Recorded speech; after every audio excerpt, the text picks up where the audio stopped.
Takšna gneča se je zgrinjala pred vhodom v tehnični šolski center, kjer je potekal že 6. zaposlitveni sejem. Namenjen je bil vsem iskalcem zaposlitve, pa tudi šolarjem. Prišla sem, da bi se lažje odločila, na katero srednjo šolo se bom potem vpisala. Razmišljam še, kateri poklic bi opravljala in dobila sem že nekaj koristnih informacij tudi o vpisih. Tam sem si pogledala področje lesarstva in gradbeništva, drugače pa še razmišljam. Največ ljudi se je trlo pri agencijah, ki so obiskovalcem ponujale kar 1000 novih zaposlitev. Kako dolgo iščete službo, pa kaj bi delali? V bistvu ni ovir, kaj ne bi delala. Delala sem tako že marsikaj, ampak pričakujem pa, da bi se z upanjem, da bi se nekaj našlo. Kar se tiče delodajalcev, je velika izbira, velika selekcija glede zaposlitve.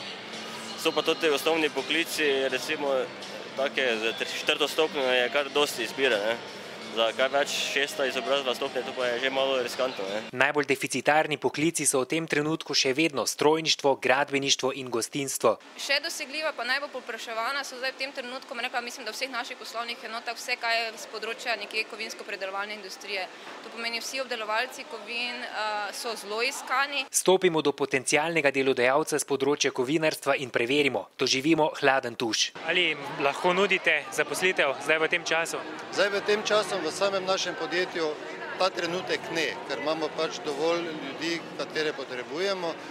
Vse pa tudi zgodi, da kdaj rabimo, takrat pač poiščemo, si jih sami izobrazimo in potem tudi zaposlimo.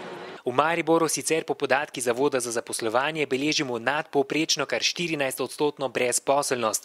Kljub temu na zavodu ostajajo optimistični. Smo pa zelo veseli tega pomladnega letošnjega trenda, kajti zaposlitev iz evidence brezposelnih je letos za 30% več kot lani spomladi.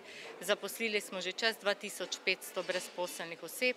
Tudi delodajalci povečujejo svojimi potrebami po delavcih, jih je za 6% več kot lani. Sicer pa so nam ponudniki zaposlitev še zatrdili, da delodajalci stavijo predvsem na izkušnje. Pri iskanju službe pa je izredno pomembna tudi vztrajnost.